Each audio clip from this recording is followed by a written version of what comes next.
नमस्कार दोस्तों, मैं गार्गी आप सभी का स्वागत करती हूँ स्टडी ग्लोस के प्लेटफॉर्म पर। तो दोस्तों, हम आज बहुत ही मेजर इशू के बारे में डिस्कस करने वाले हैं आज, जो कि है यूएस की इलेक्शन की पॉलिटिक्स चल रही है। जो देखिए, यूएस में जो इलेक्शन हो रहे हैं वो नवंबर 2020 में होने वाले हैं, और उसमें जो डेमोक्रेटिक पार्टी है और रिपब्लिकन पार्टी है, दोनों पार्टी कंटेस्ट करेंगी। हाल ही में जो अपोजिशन की डेमोक्रेटिक पार्टी है, उन्होंने एक जो है कैंडिडेट को उतारा है इलेक्शंस में, और वो कौन है दोस्तों? कमला हैरिस। तो कमला हैरिस जो है वो वाइस प्रेसिडेंट के पद के लिए कंटेस्ट करने वाली हैं। अब इसका असर क्या रहेगा, इन्फ्लुएंस क्या रहेगा यूएस की पॉलिटिक्स पर, और किस प्रकार इलेक्शन पर क्या इन्फ्लुएंस रहेगा, हम इन सभी पॉइंट्स के बारे में डिस्कस करेंगे दोस्तों वीडियो में। वीडियो को शुरू करने से पहले मैं बता दूं कि अगर आपको ये वीडियो पसंद आए तो प्लीज़ इसे लाइक करें, शेयर करें, कमेंट सेक्शन में अपना फीडबैक भी दें, और चैनल को भी सब्सक्राइब ज़रूर करें। तो दोस्तों चलिए शुरू करते हैं। देखिए, सबसे पहले तो यूएस में हम आप एक पूरा मैप देख लेते हैं। इस प्रकार से आप कमेंट सेक्शन में बताइएगा कितनी स्टेट हैं यूएस में, और किस प्रकार का फेडरलिज्म वहाँ पे प्रैक्टिस होता है। देखिए, दो टाइप का होता है। आप ये बताइएगा कमेंट सेक्शन में किस प्रकार का वहाँ पे फेडरलिज्म जो है कंसेप्ट किस प्रकार का वहाँ पे एक्सरसाइज होता है। देखिए, तो चलिए, जो शुरुआती चीज़ है वो है इलेक्शंस हो रहे हैं दोस्तों 2020 के नवंबर में हो रहे हैं, ठीक है। उसमें टू पार्टी सिस्टम है यूएस के पॉलिटिक्स में। क्या क्या है वो? रिपब्लिकन पार्टी जो अभी भी रूल कर रही है, जिसके प्रेसिडेंट है डोनाल्ड ट्रंप, और कौन सी दूसरी पार्टी है अपोजिशन में दोस्तों? डेमोक्रेटिक पार्टी, जिसके प्रेसिडेंट के उम्मीदवार रहे हैं जो बाइडेन, और वाइस प्रेसिडेंट की उम्मीदवार हैं कमला हैरिस। अब ये कौन है, क्या बैकग्राउंड है, चलिए दोस्तों इसके बारे में डिस्कस करते हैं। देखिए, कमला हैरिस, ये आपको फोटो भी नज़र आ जाएगी, ये है कमला हैरिस। और कमला हैरिस कौन है? देखिए, इनकी मम्मी जो थी, इनकी जो माता थी, वो कौन थी?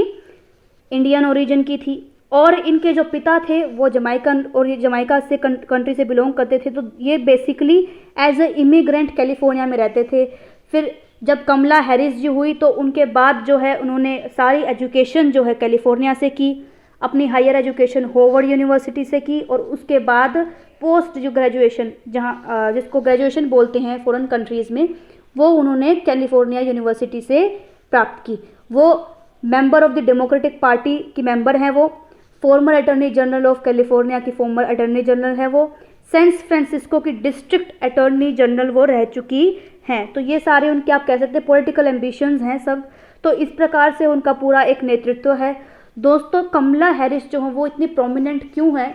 क्योंकि सबसे पहले तो वो जो इश्यूज रेज कर रही हैं वो कौन से दोस्तों? रेसिज्म। हाल ही में देखिए, थोड़े दिन पहले एक इंसिडेंट हुआ था ब्लैक लाइव मैटर वाला। वो जो मूवमेंट पूरी चली थी वो बेसिकली रेसिज्म के ऊपर बेस्ड थी। तो रेसिज्म एक बहुत ही प्रोमिनेंट फीचर कह सकते हैं, बहुत ही प्रोमिनेंट मुद्दा रहता है यूएस में। और कहीं ना कहीं कमला हैरिस का ये ओपिनियन है कि जो डोनाल्ड ट्रंप की सरकार है वो बायस्ड है इस ओपिनियन को लेके। वो इक्वालिटी नहीं फंक्शन कर पाती है, वो इक्वल बेसिस पर डिसीजन नहीं ले पाती हैं, वो बायस्ड हैं। तो इस तरह के इल्ज़ाम जो हैं वो लगाती हैं डोनाल्ड ट्रंप सरकार पे। तो देखिए, उन्होंने खुद भी जो है रेसिज्म को देखा है कि किस प्रकार देखा है। जब वो बचपन में अपने इंसिडेंट्स को शेयर करती हैं, वो बचपन में जब थी तो स्कूल में उन्होंने रेसिज्म को फेस किया है। तो इस प्रकार वो नहीं चाहती है कि कंट्री जो है एक अनइक्वल वोकल बेसिस पे जो है फ्रेम हो। तो वो इक्विवोकल अप्रोच चाहती हैं, इक्वालिटी चाहती हैं। तो रेसिज्म उनका मेन मुद्दा रहता है। वो कहती हैं कि डोनाल्ड ट्रंप जो है उनका बहुत ही केयरलेस एटीट्यूड रहा है। पेंडेमिक की सिचुएशन में इकोनॉमी बढ़ाने के चक्कर में उन्होंने लोगों की लाइफ को दाव पे लगाया है। इक्वल वेजेस की बात करती है। देखिए, अमेरिकन वीमेन जो है वो इक्वल, अमेरिकन, अफ्रीकन और बहुत सारी अदर कम्युनिटी वीमेन जो वो इक्वल वेजेस नहीं अर्न करती हैं। अमेरिकन ज़्यादा करती है अमेरिकन वीमेन, और अफ्रीकन उनसे कम करती हैं। तो इसी इशू को लेके वो फाइट कर रही हैं, इसी इशू को लेके वो मेन मुद्दे हैं इनके जो रेज कर रही हैं। उसके बाद देखिए दोस्तों, इलेक्शन में इनका क्या रोल रहेगा? डेफिनेटली एक रिप्रेजेंटेशन जो इन्हें मिली है वो एक अलग रिप्रेजेंटेशन है, एक यूनिक रिप्रेजेंटेशन है। जो बिडेन ने एक बहुत अच्छा चांस दिया है इनको। तो नवंबर 2020 में इलेक्शन होने वाले हैं दोस्तों। चैलेंज किसके बीच में है? जो बिडेन और डोनाल्ड ट्रंप के बीच में। जो बिडेन जो है डेमोक्रेटिक पार्टी के हैं, और डोनाल्ड ट्रंप कौन सी पार्टी के हैं? रिपब्लिकन पार्टी के हैं। तो डोनाल्ड ट्रंप, उनका क्या कमेंट्री रही जब कमला हैरिस के बारे में उनसे पूछा गया कि इस प्रकार जो है वाइस प्रेसिडेंट में आपकी अपोजिशन पार्टी से कमला हैरिस जी को जो है वो आगे ला रहे हैं, तो आपका क्या रिएक्शन? तो डोनाल्ड ट्रंप ने बताया कि वो कुछ ज़्यादा ही लिबरल हैं, मेरे लिए तो वो कोई कंपटीशन भी नहीं है। इस प्रकार की टिप्पणी जो है उन्होंने कमला हैरिस पर की दोस्तों। उसके बाद देखिए रिएक्शंस क्या रहे। इसको सब हिस्टोरिकल मूव बता रहे हैं जो बिडेन की तरफ से। ऐसा क्यों कहा जा रहा है कि हिस्टोरिकल मूव है? क्योंकि डेफिनेटली जो कमला हैरिस हैं वो कौन है दोस्तों?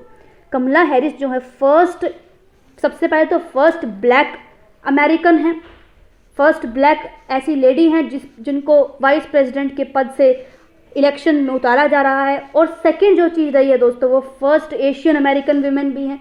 तो इस तरीके से ये डेफिनेटली एक इन्फ्लुएंसिव डिसीजन तो है ही, और रिप्रेजेंटेशन भी जो है, इसमें जो रिप्रेजेंटेशन मिल रही है माइनॉरिटीज़ को, और एक जो व्यू पॉइंट, जिस प्रकार से एक स्ट्रॉन्ग व्यू पॉइंट को जगह दी जा रही है सिस्टम में, एक यूनिफाइड सिस्टम को फ्रेम करने के लिए, तो डेफिनेटली जो है रिएक्शन जो है बहुत ही ठीक आए हैं। सभी ने हिस्टोरिकल मूव इसको बताया है, मेजॉरिटी ऑफ द पर्सन्स ने, और इस डिसीजन को वेलकम किया गया है। अब देखिए हम यूएस की पॉलिटिक्स के बारे में क्यों डिस्कस कर रहे हैं, क्योंकि देखिए यूएस की जो पॉलिटिक्स है ना, आज के टाइम पे US as a super power उभर रहा है, डेफिनेटली है सुपर पावर। तो उसकी जो यूएस की जो पॉलिटिक्स है वो कहीं ना कहीं वर्ल्ड की पॉलिटिक्स पे भी इन्फ्लुएंस डालती है। जिसकी जैसी सरकार बनेगी उसके वैसे ही टाइज रहते हैं, डिप्लोमेटिक रिलेशन रहते हैं दूसरी कंट्रीज से, ठीक है। तो इसीलिए यूएस की पॉलिटिक्स जो है इन्फ्लुएंस करती है। बहुत बार डोनाल्ड ट्रंप ने जो है इल्ज़ाम लगाए कि किस प्रकार दूसरी कंट्री जैसे चाइना हो गया, रशिया कह लीजिए, तो ये जो कंट्री है वो यूएस के इलेक्शंस को इन्फ्लुएंस करने की कोशिश कर रही हैं। तो इस तरह की टिप्पणी चलती रहती हैं। तो इस प्रकार जो है दोस्तों, जो ये मेजर हमने चीज़ें डिस्कस की कि किस प्रकार कमला हैरिस जो है वो वाइस प्रेसिडेंट के लिए जो अपोजिशन पार्टी से नियुक्त करी जा रही हैं और वो किस प्रकार इफेक्टिव रहेंगी। तो दोस्तों हमने इस पूरी चीज़ के बारे में डिस्कस किया। आशा करती हूँ कि आपको सब समझ में आया होगा। मेरे साथ जुड़ने के लिए आपका बहुत बहुत धन्यवाद।